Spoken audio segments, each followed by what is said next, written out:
விடுதலைக்கு முன்னாடி வெறும் சினிமா மாணவனாக இருந்த நான் வந்து இப்போது சினிமா மாணவனாகவும் ஒரு ஒரு மார்க்சியன் ஸ்டூடெண்ட்டாகவும் இருக்கிறேன்.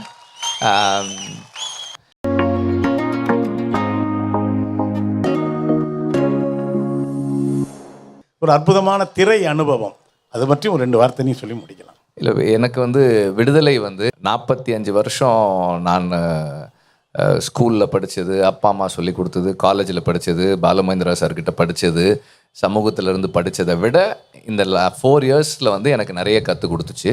ஏன்னா நான் நிறைய வாசித்தேன், நிறைய மனிதர்களை பற்றி தெரிஞ்சுக்கிட்டேன், நிறைய தலைவர்களை பற்றி தெரிஞ்சுக்கிட்டேன்.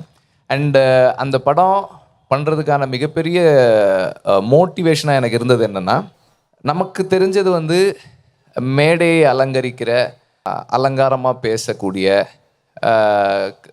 கவர்ச்சி இருக்கக்கூடிய தலைவர்கள் மட்டும்தான் நம்ம கண்ணுக்கு தெரிஞ்சவங்களாக இருக்காங்க. ஆனால் தலைவர்கள் என்பவர்கள் மக்களோடு மக்களாக நின்று சண்டை போட்டு அந்த மக்களுக்கான விடுதலை வென்றெடுத்து கொடுக்குறவங்க தான் தலைவர்கள்.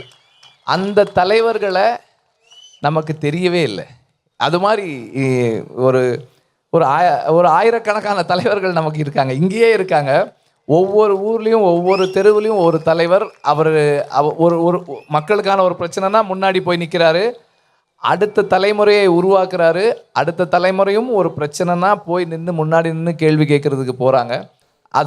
அதை உருவாக்குறது வந்து அவங்க நம்புகிற தத்துவம், அவங்க பின்பற்றுற தத்துவம். விடுதலைக்கு முன்னாடி வெறும் சினிமா மாணவனாக இருந்த நான் வந்து இப்போது சினிமா மாணவனாகவும் ஒரு மார்க்சியன் ஸ்டூடெண்ட்டாகவும் இருக்கிறேன்.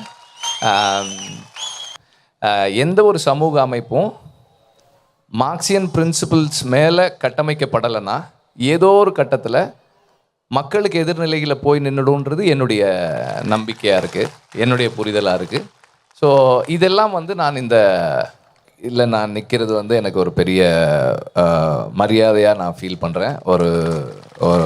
ஒரு honour, I feel honoured to be here. இந்த மேடைக்கு என்னை கூப்பிட்டு இந்த புத்தக வெளியீட்டு விழாவுக்கு என்னை வர வச்சதுக்கும், இந்த மாநாட்டில் ஒரு நிகழ்வில் நான் இருக்கேன் அப்படின்றதும் எனக்கு வந்து ஒரு சந்தோஷமாக இருக்குது. உங்கள் எல்லாருக்கும் என்னுடைய நன்றிகள் இங்கே கூப்பிட்டதுக்கு.